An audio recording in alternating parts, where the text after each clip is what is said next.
குடிமக்களே, யாருக்கு எந்த ஒரு குறையும் வேண்டாம், நான் இருக்கிறேன். நான் இருக்கிறேன், பயப்படாதே. அப்படி சொல்லிவிட்டு அப்போது நான் அனுப்பிவிட்டு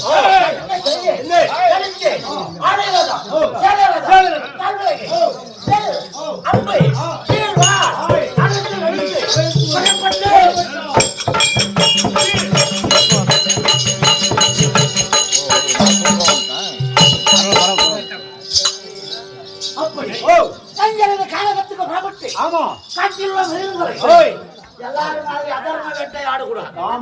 தர்ம வேட்டை.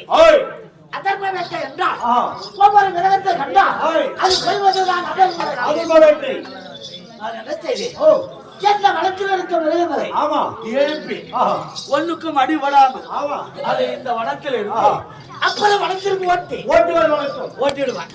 ஒரு மிருகத்துக்கு அடிபடாது.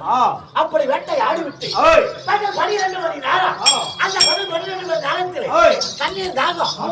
அந்த காலகட்டத்தில் எது தண்ணீர் எங்களுக்கு தெரியாது. ஏன்னா நாட்டை பார்த்த மன்னன் காட்டுக்கு போனா தெரியுமா? தெரியாது. நான் என் மந்திரியை ஒட்டி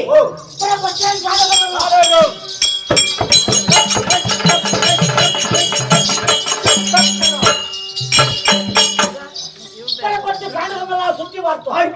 தண்ணீருக்கு நடமையே தெரியவில்லை.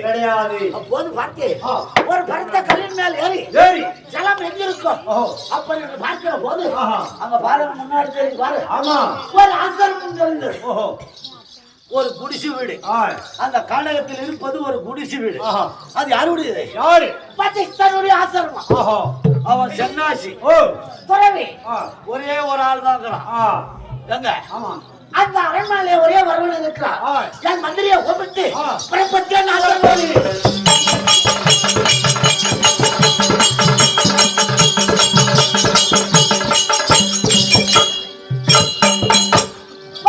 ஆசிரமம் அருகிலே சென்று பார்த்தேன் அவனை.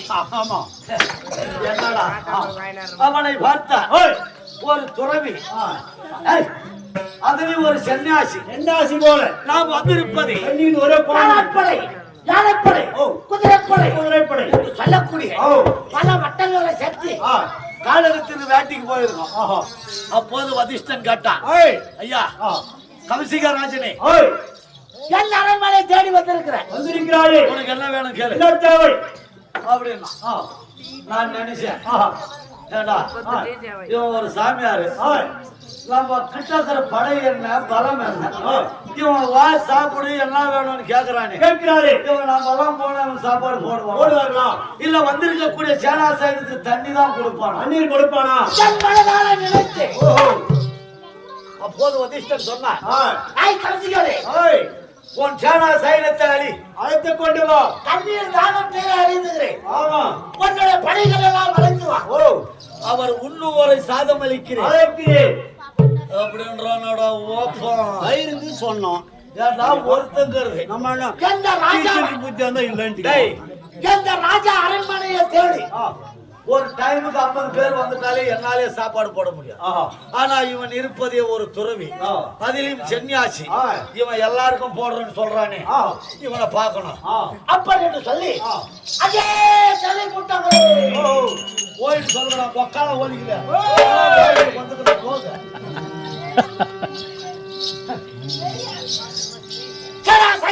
அழைத்து அந்த வதிஷ்டன் ஆசிரமத்தில் அருகாமையில் நிறுத்திவிட்டு அப்போது வதிஷ்டன் பார்த்தா எல்லா சேனா சைனியத்தை பார்த்தா கண்ணு கட்டு தூரம் சேனா சைனியமே இருக்குது.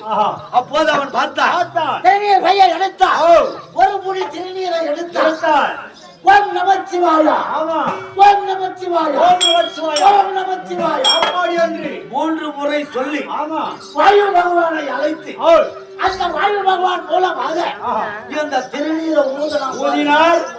அந்த வாயு பகவான் கேட்டு போச்சு. இதை எவ்வளவு தொலைவுக்கு போனதோ அவ்வளவு தொலைவுக்கு பெரிய தடாகம் ஏரியாய் போச்சு. ஆமா, வந்திருக்கக்கூடிய சேனா சைனம் எல்லாம் அந்த ஜலத்திலே இருக்கிறது, ஜலம் அருந்துகிறது, சந்தோஷமா இருக்கிறது.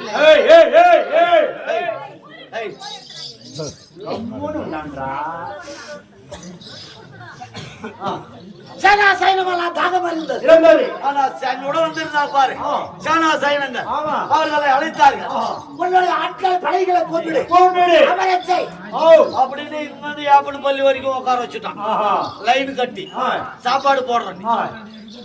நான் பார்த்தேன் என் நாய் சாப்பாடு பண்ணுவானா இத்தனை பேருக்கு சாப்பாடு போடுறேன் முடியுமா? சாப்பாடு செய்ய முடியுமா? இவன் எப்படி போடுவான்? ஒரு மாசம் எண்ணம் அப்படி என்று மனிதனை நினைத்திருந்தேன். அப்போது வந்திருக்கேன் பார்த்தா அதே காமதேனுவே காமதேனுவை அழைத்தான். காமதேனுனா 4 காலு ஒரு வாலு. ஆனா தலை மட்டும் மூஞ்சி மட்டும் ஒரு லட்சணமான பெண்முகம். அந்த பெண்முகத்தை அழைத்தான். அந்த காமதேனு வந்தது. யார் யார் எப்பொருள் கேட்கிறார்களோ அப்பொருள் வாரி கொடு அப்படி என்று அந்த காமதேனு கட்டளையிட்டான்.